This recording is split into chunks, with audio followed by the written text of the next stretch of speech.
Okay, so like, is this supposed to feel good? Because I really want to just stop running. How do I love running just like those people on Facebook? Hi guys! If you are new here, my name is Isabella. I'm going to be a freshman at Carnegie Mellon University, and I make videos here on YouTube relating to running and life and college and living a healthy lifestyle and everything like that. So feel free to check out the rest of my channel. But today, I am here to talk about something that so many people have asked me questions about, and that is about running. So a lot of people ask me for tips on how to start running or how to keep up a running habit.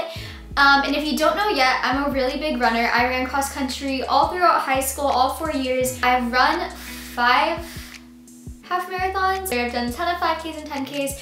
And overall, I just really love running. I love the process. I love everything about it. But I know that most people do not love running. And so today I wanted to give you guys about 5 tips to help you guys learn how to love running. My first tip with how you guys can start loving running is to start out slow and to start out small. I think that a big trap that a lot of people fall into when they first start out with running is running too fast. So I see a lot of beginner runners do this, and they'll like go out on a run and they'll like sprint as fast as they can for like maybe 30 seconds, and then they like are tired and they're like, wow, running sucks, it's so hard, my heart's beating so fast. Well, yeah, because you were just sprinting as fast as you could. I'd be like that if I was sprinting as fast as I could. I think that if you just start out running pretty slowly and going for a pretty short distance is really important. Something else I'd recommend on some of your first runs is to also consider walking. Walk breaks are not bad. They do not mean that you are a horrible runner. They don't mean anything. They're really helpful for starting a habit. They're really helpful for starting a running habit, because you'll be like, oh, I only have to run for this amount of time, then I can take a walk break, and sooner enough you will find that you are running for longer before you need to take that walk break. I think that just letting your body have time to run whatever pace it wants and adjust to your new activity can be really helpful. My second tip is to try running at different times of the day. It can be really hard to get up and go for a run in the morning or to run after work, and I have found that people really differ in the times of day that they like running. So I think that if you really want to love running, you need to find what time of the day works best for you.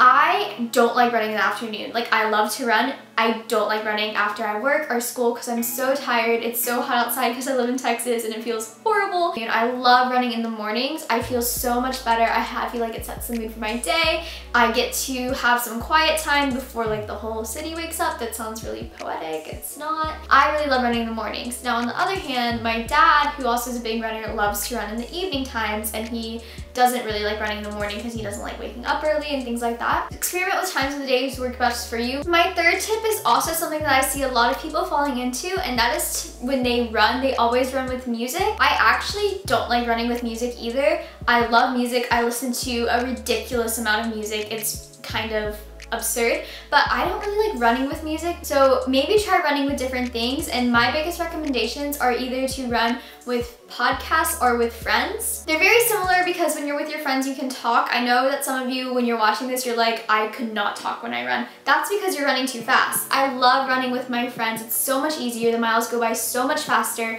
We talk about everything. We share everything. You can look around your town and see if you can join a local running group. I know a lot of running stores will have running groups. And if you don't have a group of friends that you want to run with, I would really recommend listening to podcasts when you run. I listen to a lot of very particular podcasts, so I don't really have that many recommendations for the general public, but to me, listening to podcasts is very similar to running with friends because you're listening to people talking, you're learning, but find a podcast that works for you. And I think that if you listen to those when you run, you'll have a much more enjoyable time because your brain will be learning and focus on something else than just beats while you're running.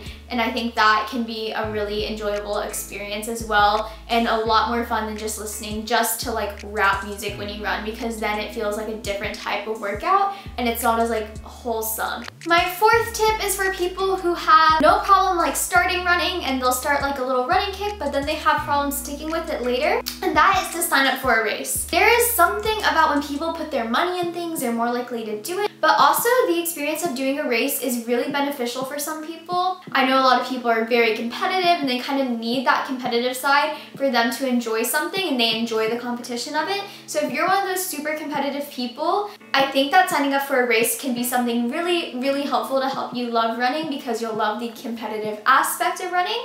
Alright, and then my last tip probably sounds really cliche. When you hear it, you're gonna be like, oh my god. But it's really the most important, and that is to be grateful for your body and your ability to run, because if you're watching this and you're planning on running, you already are so lucky to be able to do this and to go out and go on runs, because honestly, in the grand scheme of the world, not many people can just go out and go for a run. I think that when you're having a hard run, because I definitely have runs where I'm just tired and I don't want to be out there, but when you remind yourself that you're so grateful to be doing that, and then you're grateful for your body and you're grateful for what your body can do, it really does make your run just so much better.